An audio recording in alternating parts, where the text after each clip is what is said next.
Mosaic, a daily news program from Link TV, presents a selection of news reports from independent and state-controlled broadcasters from throughout the Middle East.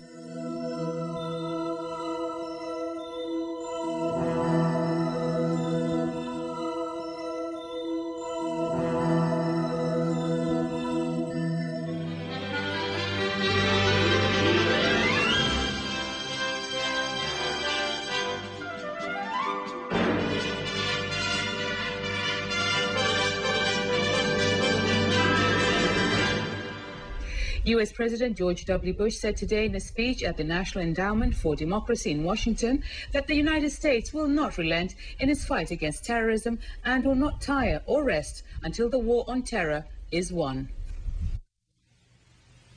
We will never back down, never give in, and never accept anything less than complete victory. These militants are not just the enemies of America or the enemies of Iraq. They are the enemies of Islam and the enemies of humanity.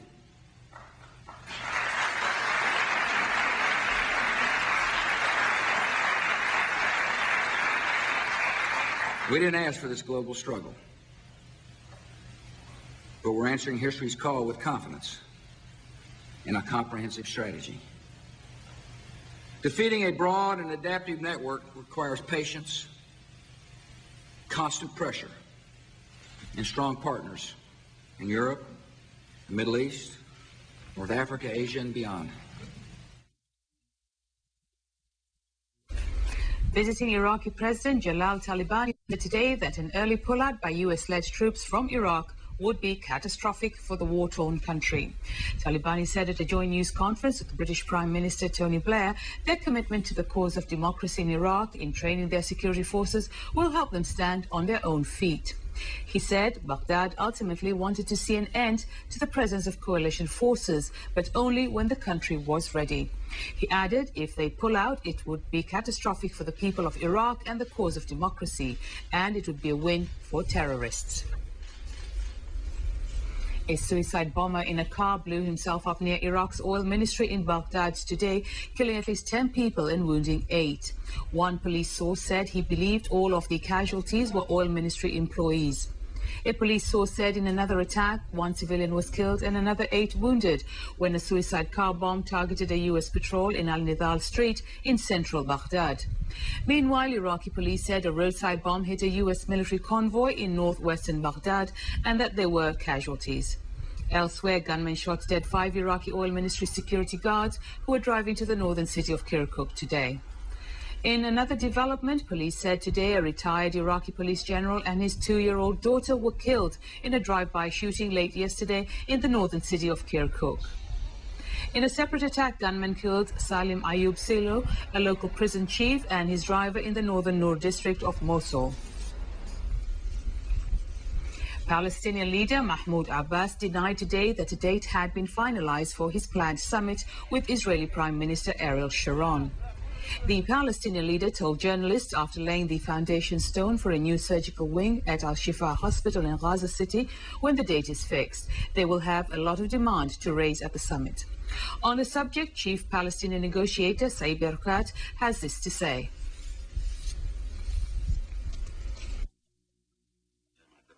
So the focus here is to produce a successful summit. Palestinians and Israelis cannot afford a failed summit. This is why we will exert every possible effort in these upcoming preparatory meetings to ensure the success of the summit. Iran is likely to resume talks on its nuclear program with 3 EU countries soon, but must still answer questions to allay fears it wants to build nuclear weapons.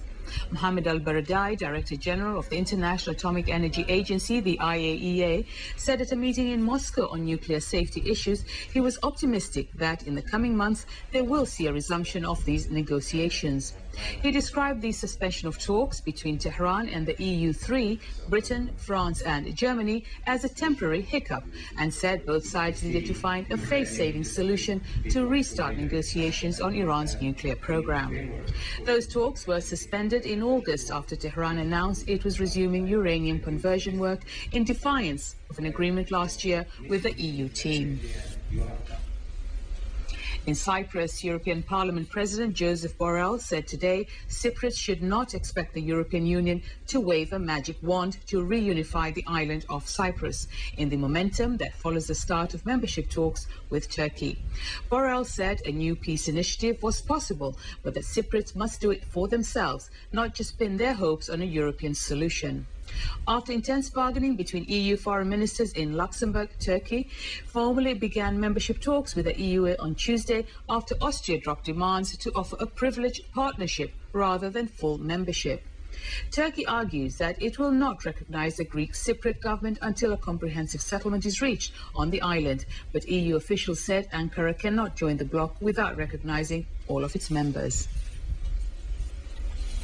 NATO today reiterated its commitment to send thousands of additional troops to war-torn Afghanistan as the alliance plans to move into the restive provinces of the country to expand the federal government's authority.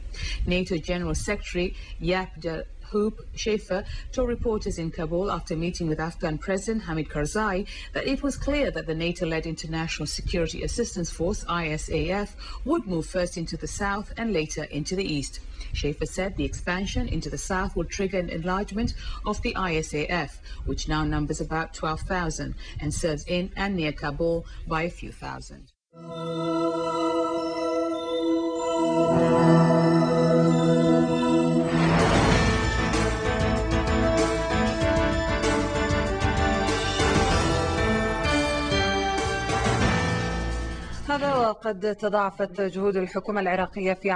The Iraqi government has multiplied its efforts to raise awareness among the Iraqi public and urge people to vote in the referendum on the constitution to be held in the middle of this month.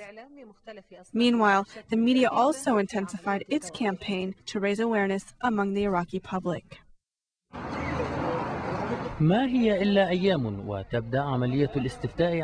Only a few days left before the referendum on the Iraqi draft constitution. Before this vote, the media has intensified its awareness campaign to urge Iraqi voters to make their voices heard on the permanent constitution of the country, 2.5 years after the fall of Saddam Hussein's regime.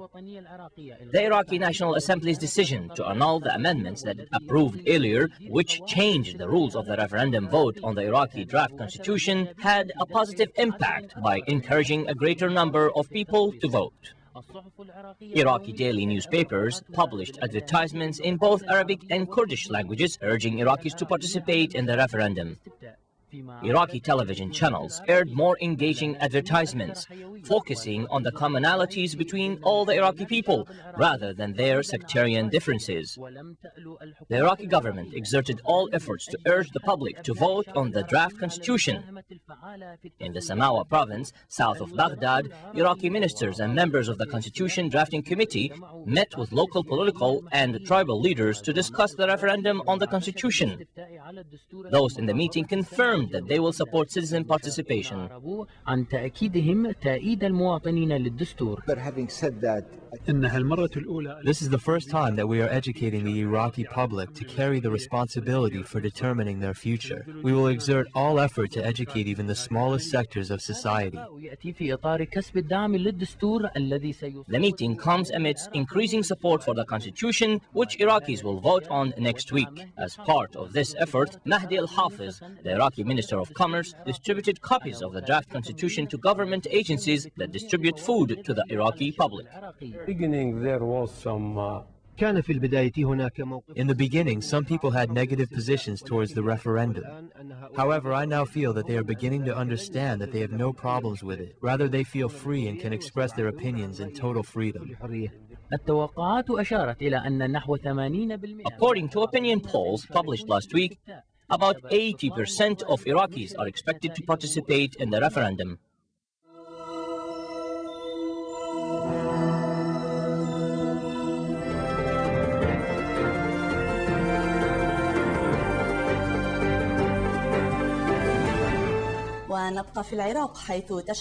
In Iraq, the market is experiencing stagnation, causing Iraqis to spend less on buying goods. This is due to the rise of unemployment and reduction of new projects in Iraq, which come as a result of the continued security crisis in the country. Hussein Abdul Wahab has more details from Baghdad. The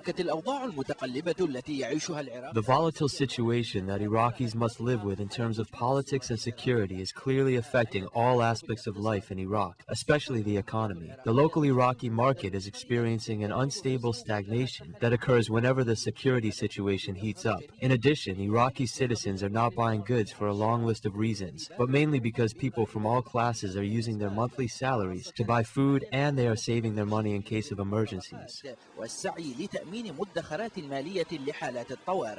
Workers have been increasing their wealth for the past 2 years, and their purchasing power has increased a little. However, those with limited incomes have not increased their purchasing power, and their situation varies. Because of the size of the economic vacuum in Baghdad, people are compelled to search for new ways to import goods, especially from cities with more stability.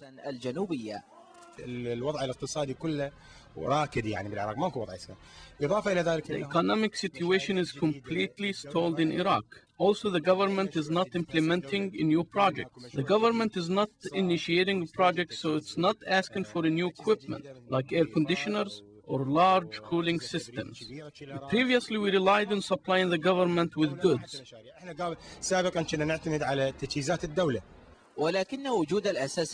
Because Iraq's economic foundation is strong, particularly when it comes to the abundance of natural, intellectual, and human resources, many believe that these factors will provide a real chance to overcome this current situation and leap into a phase of economic prosperity, as long as the conditions of success are provided, especially if administrative corruption is eliminated.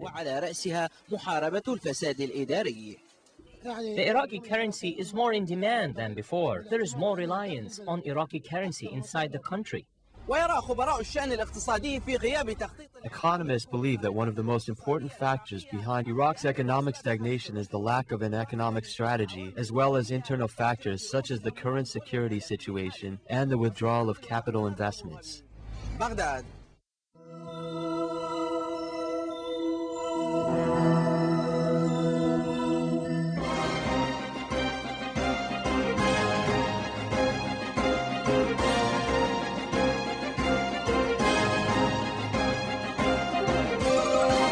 Regional news in Iraq, a suicide car bomb targeted a police patrol near the oil ministry in Baghdad today.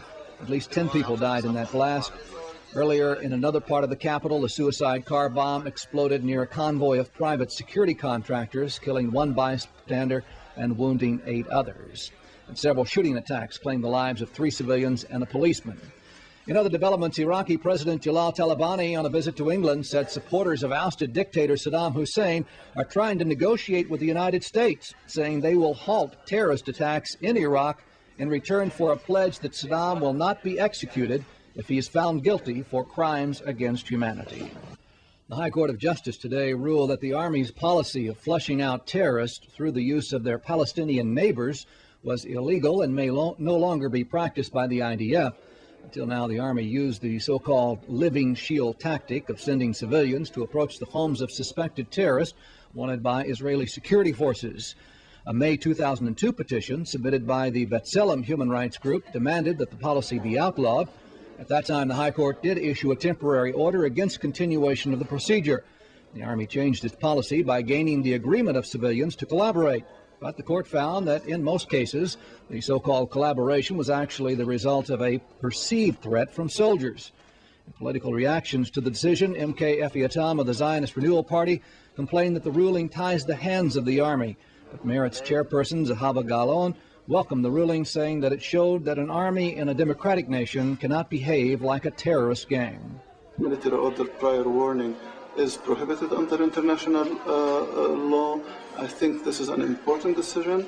We need to follow and monitor the military whether it will abide by it, because previous injunction in this case against the military were violated consistently by it, and thus we need to focus and monitor whether the military will abide by this important decision. Joining me now in the studio to discuss the High Court ruling is international law expert Professor Rabi Sable from Hebrew University. Professor Sable, thank you for coming in this evening. Did the High Court's decision, was it based on the Fourth Geneva Convention? Is that how they decided their outcome today? They decided on the basis of the Geneva Convention and of general principles of humanitarian law. But it's interesting, the case wasn't really one of human shield. This was illegal. The army knew it was illegal. That wasn't the issue. What the army was using civilians who voluntarily agreed to warn Arab civilians out of the building. In other words, the object was to save the lives of Arab civilians.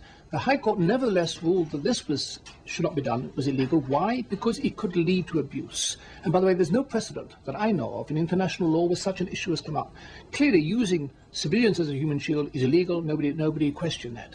But whether an Arab civilian can voluntarily warn other civilians at the request of the army, the court said no, for two reasons. It could lead to abuse, and the question was, would it really be voluntary if a civilian was facing soldiers? For these two reasons, the court decided even this use of civilians should be stopped. I think Judge Hession summed it up when he said it was a very difficult decision. He voted the way the court went today, but he said, I know one day I'll regret, regardless of which way I vote in this case. Yes, he said he doesn't know. He said it may even cost Arab civilian lives. But so nevertheless, he followed the majority. Now, critics claim that the army is going to have its hands tied now. What can the army do in a case where a terrorist is holed up inside a house, and maybe there are other innocent Palestinian civilians inside the house, be they hostages or be they residents of the house? What can they do legally without risking soldiers' lives? What they'll do is, which they're doing already, is they're using loudspeakers to warn the people to leave the house. It may not be as effective, and it gives more warning. On the other hand, this is what they'll have to do, and they do it. They make every effort, as you know, to avoid civilian casualties. Israeli and Palestinian officials say that Prime Minister Ariel Sharon and PA Chairman Mahmoud Abbas will likely hold their long-delayed summit on Tuesday. Prime Minister's advisor, Dov Weissglass, and PA negotiator Saib Erekat will meet tomorrow to work out details of the meeting, tentatively slated to take place in Jerusalem. Other topics on the agenda are expected to include the issue of border crossings, the withdrawal of IDF forces from West Bank cities, the release of Palestinian security prisoners, the disarming of terrorist groups, and the participation of Hamas in Palestinian legislative elections. Deputy Prime Minister Ehud Olmert told reporters that the two leaders will consider ways for Israel to improve humanitarian conditions of the Palestinians without harming Israeli security interests. Olmert was emphatic in saying that Abbas should not expect the release of prisoners with blood on their hands. The last meeting between the two leaders was held in June when they coordinated issues relating to disengagement from Gaza. The summit planned for last week was canceled following the terrorist bombardment of Sderot with Qassam rockets fired from the Gaza Strip. Prime Minister Ariel Sharon met today with Shinui leader Tommy Lapid and invited his party to join the Likud-led coalition government. Sharon's goal is to create a wider coalition government for the Knesset winter session ahead of the big budget vote. Lapid reportedly told Sharon that following the conclusion of the disengagement, his party is no longer obliged to support the government and it is firmly in the opposition. On the other hand, Lapid said Shinui could enter the coalition if certain demands are met, including a draft law on civil marriage and changing the law to require the conscription of yeshiva students into the army. In other news today, an Israeli cargo ship that collided with a Japanese fishing boat, killing 7 of its crew, was due to arrive in Hong Kong today, a week after the mishap. Investigators from Israel and Japan plan to board the vessel in an effort to uncover details of the accident. The Israeli captain at first denied being involved in a collision at sea, but later admitted that he was asleep at the time and claimed that his first officer did not wake him. Transportation Minister Meir Shitrit suggested in remarks aired on Israel radio today that the captain may have lied, and he promised that he will be held responsible. The president of Zim Shipping said the company will provide compensation to the families of the 7 fishermen who died in the collision. One Japanese fisherman did survive the accident.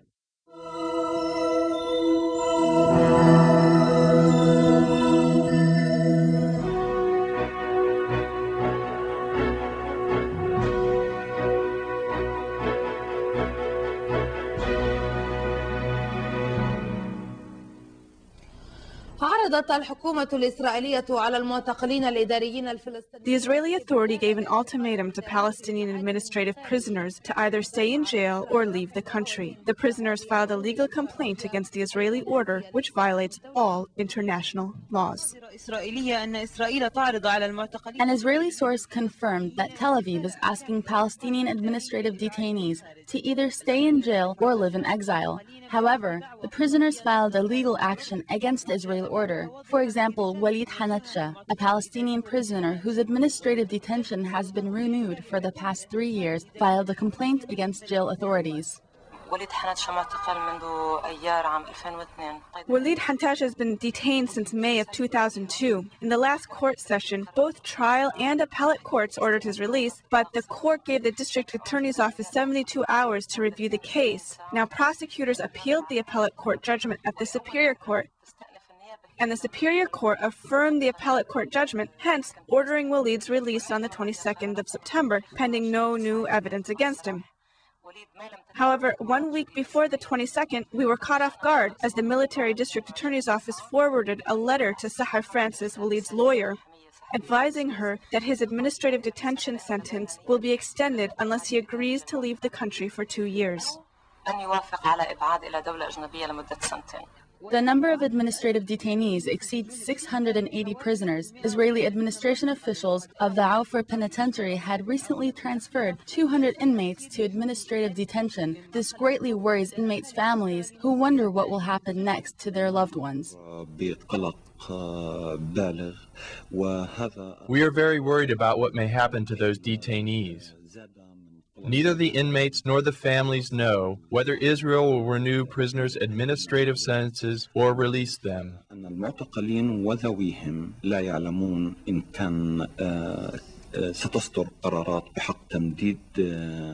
The new Israeli ultimatum includes the deportation of administrative prisoners to foreign countries for 2 years with no guarantees of allowing them to return. The Palestinian prisoners turned down the offer. Their memories are still fresh regarding the deportation of dozens of Palestinians who were holed up in the Church of Nativity. They were deported to Europe and their case is still pending.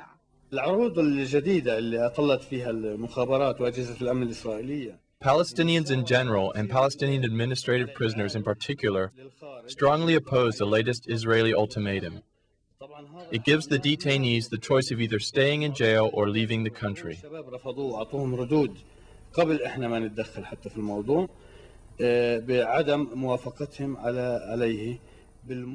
Violating Palestinian human rights has become rather ordinary as one incident comes up after the other. The latest Israeli violation targeted Palestinian prisoners who are facing a new challenge. It is one of a series of Israeli campaigns to deprive Palestinians their human rights and bury their identity.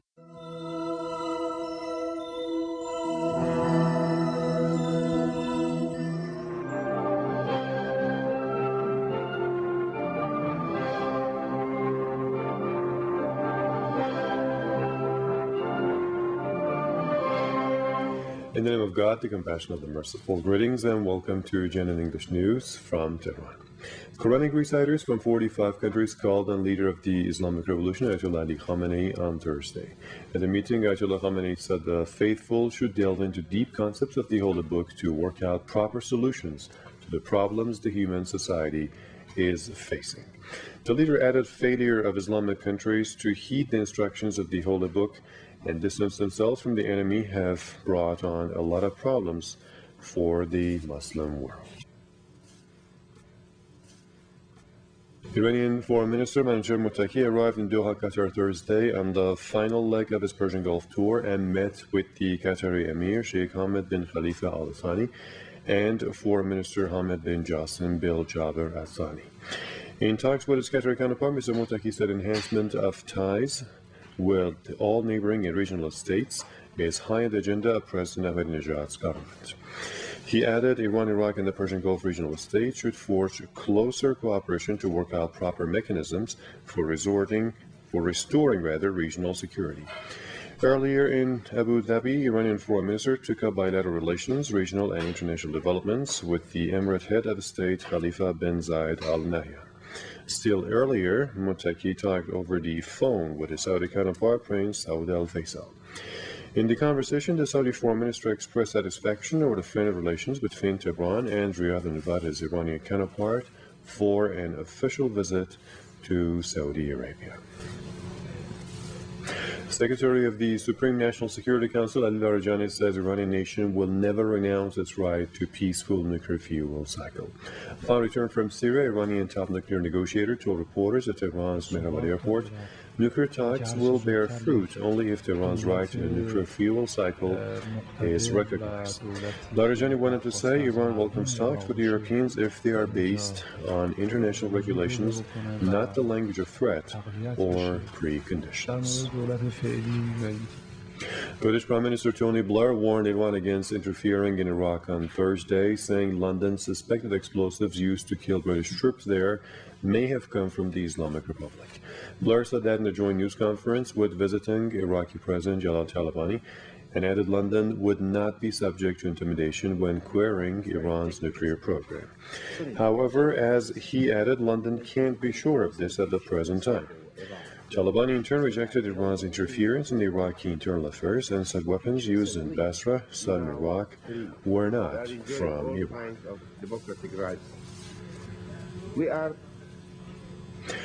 Meanwhile, Iraqi Prime Minister Ibrahim Jafar rejected British allegations that Iran is backing insurgents in his country and described relations between Baghdad and Tehran as friendly and in progress. Jafar said that in an interview with IRIB and that the charges leveled against Iran were unfounded and Baghdad will not accept them.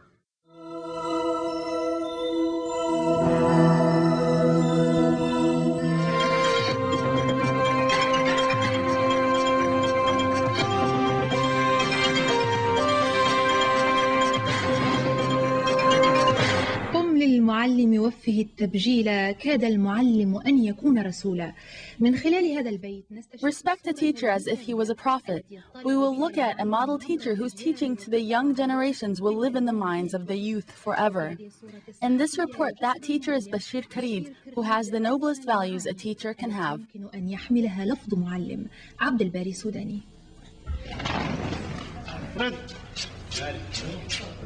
هذه مدرسة الشيخ المقراني بمنطقة الشط بورقلة ذات صباح.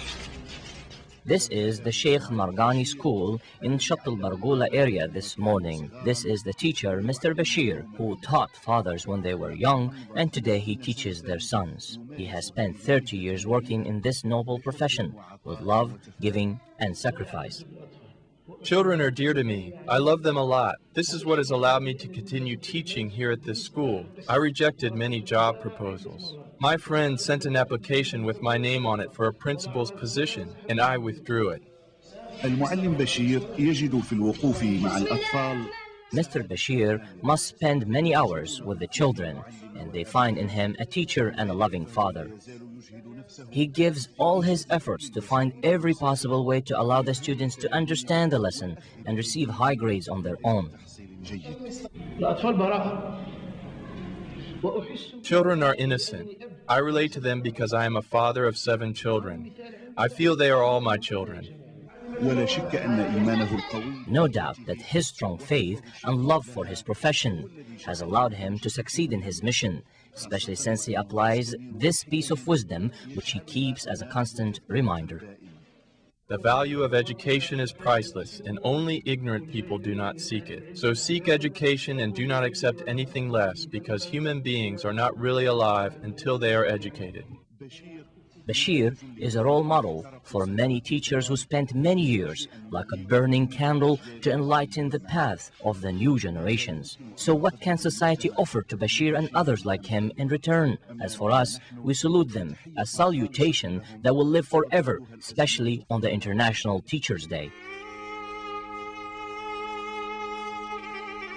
The views expressed on Mosaic are not those of Link TV or its sponsors, but of the broadcasters themselves. Mosaic is made possible by a grant from the John S. and James L. Knight Foundation, which promotes journalism excellence worldwide and invests in the vitality of 26 U.S. communities, and the William and Flora Hewlett Foundation. Additional support is provided by the Firedoll Foundation and Henry and Virgilia Dakin.